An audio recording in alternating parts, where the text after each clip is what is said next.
Part 2. Like ants spewing from the nest. Too many evils darkened the day. Benson. The tuck-tuck of nearby shots made me jump from my bed. After herding goats all day, I ate supper early and went to sleep alone in the little house next to my sister's. I ran outside to find Angong, but a bright glare blinded me. "Angong!" I yelled. Dogs were barking, people screaming. Everything lit up for a moment and then went dark again. The sound thundered through my ears. The ground shook beneath my feet, and it felt like I was floating on it. Then another flash like lightning, and that ground shaking. Deafening noise again. Scores of houses began burning at once. There was so much smoke and dust and noise, I could see and hear nothing. My body shook. Where was everyone? A bright red fireball fell from the sky. Its thunder echoed to the edge of the forest. Troops were attacking with heavy weapons. I remembered my father's instructions. Get away from the village. Hide where the gun's fire embers can't reach you. Hide so that they don't scoop you up onto a horse and take you as a slave to the north. But even though I remembered what he told me, I had never ever expected to have to follow his instructions. Where was Angong? Another flash.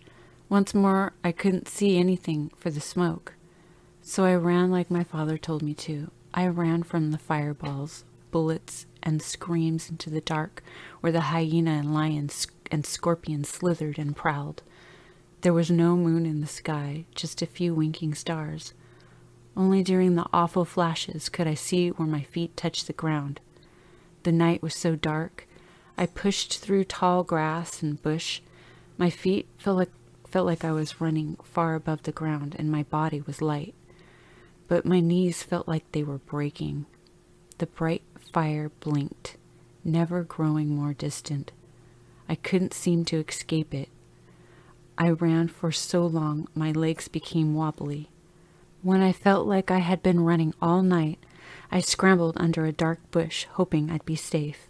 Still as a rabbit, I tried to think where I should go.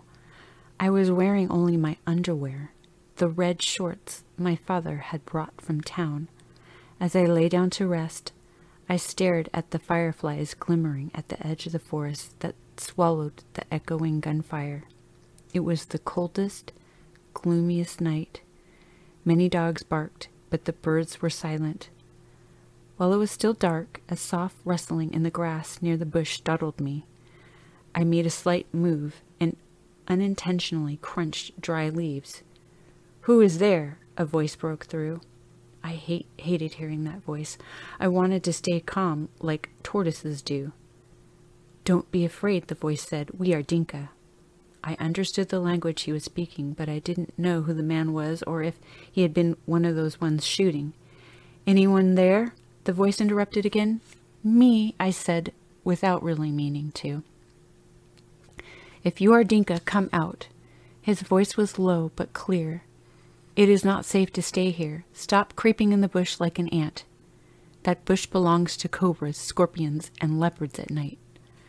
I crawled out shaking with fear and cold. A man stood there with a little boy, just like me, beside him. "Whose son are you?" the man asked. "Deng Akuatok son. I know your father. Deng Myomdit. He used my father's nickname. I met your family when we went through your village, but I don't know you. What are you doing up here?" "I was staying at my sister's house." "Don't be afraid. Come with me. I will take care of you for your father. I'm Kwani. This is my brother's son, Ane. You should call me uncle too." I was just quiet because my head was feeling hollow and heavy, as if I'd placed a pumpkin on it. "Come," Kwani said again. "We must move far away. They're killing everybody. They are killing our people." I began to cry for my mother. My body trembled from my cries and the pounding of my heart. "I will look after you until we meet your parents," Kwani said. "Come with me." He headed in a direction away from Jewel. I must find my mum, I mumbled through my sobs and pointed towards my village. He took my hand. You can't travel alone. You may get lost on the way or even run into the enemy by mistake. His warning scared me. I got to my feet and followed him and the boy through dewy wet grass that was over my head. I couldn't believe I was walking away from home without my family. The shooting became more distant, making a peculiar sound. Tit-tit-tit-dwee, dwee, gim, like a noisy water-digging machine I saw once.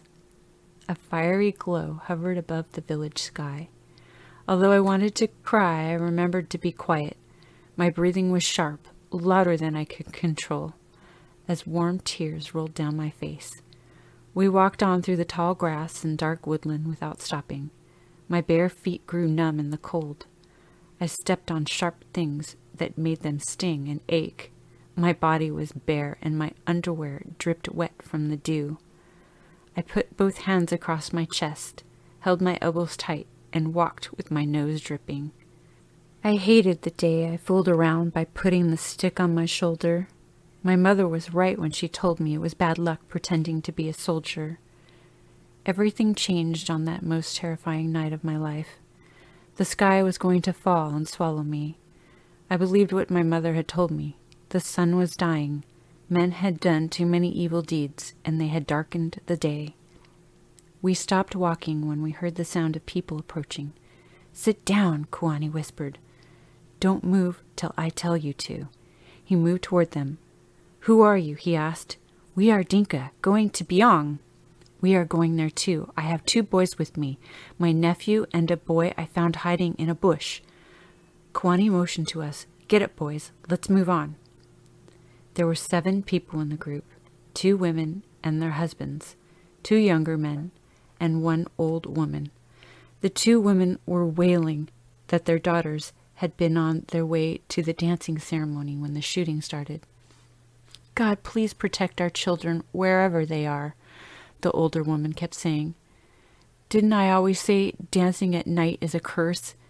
Curse easily follows today's teens, free spirit, because they won't listen to anyone." "Why do you say that, Mama?" one of the weeping women asked. "Did you cause the spell to curse us?" The women began to argue until another explosion thundered through the air, silencing even the singing insects. Shooting started again, louder and nearer. Kuani grabbed Danae and me and led us in a different direction. We walked, bending low like crooked old men. I protected my eyes by sweeping the grass out of the way with my hand. A cock crowed from a distance. Suddenly, a shooting sound came through the bushes. All thoughts of sleep were forgotten. I just wanted the shooting sound to stop. After a while, the sound of the gun faded, and there was only the sound of an owl screeching. Then a great commotion came from close behind us. We moved to hide in the bush again. A large crowd of people arrived, all Dinka, carrying chickens and driving goats tied together. Their pots and plates shook and rattled. Kuani greeted them. "Are you well?" a man with a baby on his shoulder asked us. "Yes," Kuani answered. "It is only us 3, but we are looking for our relatives and families." We joined that group and walked on. The sun began to shine. When we reached the village of Spewing, our group scattered to find friends and relatives. The women of Spewing came out of their houses and watched us like outcasts or intruders in their village who would lead the enemy to them. I hoped to find someone from Jewel, but I didn't recognize anybody. "We have to find a chief's home," Kuani said. Everybody had gathered at the chief's home, even though the crowd was large. The chief was a kind man who allowed us to rest in his compound. The chief's family was preparing to evacuate too because the government troops were slaughtering Dinka village chiefs who would not identify the rebels. We left the chief's home the next morning with a larger group of people and walked to a place where the SPLA, Sudanese People's Liberation Army, camped. The rebel soldiers were singing and cleaning their weapons. The SPLA captain said he was expecting attacks by the government troops. This place was for his forces, and that it was better for us boys to go to a refugee camp in Ethiopia.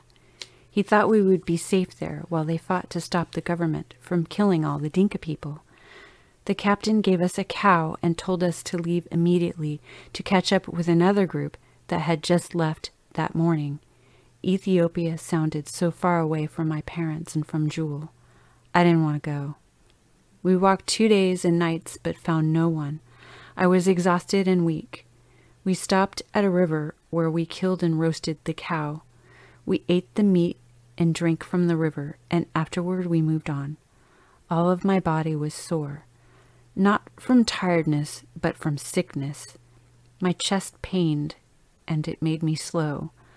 My body was sick of walking. I fell asleep on a mat by the side of the road and stayed there all the next day.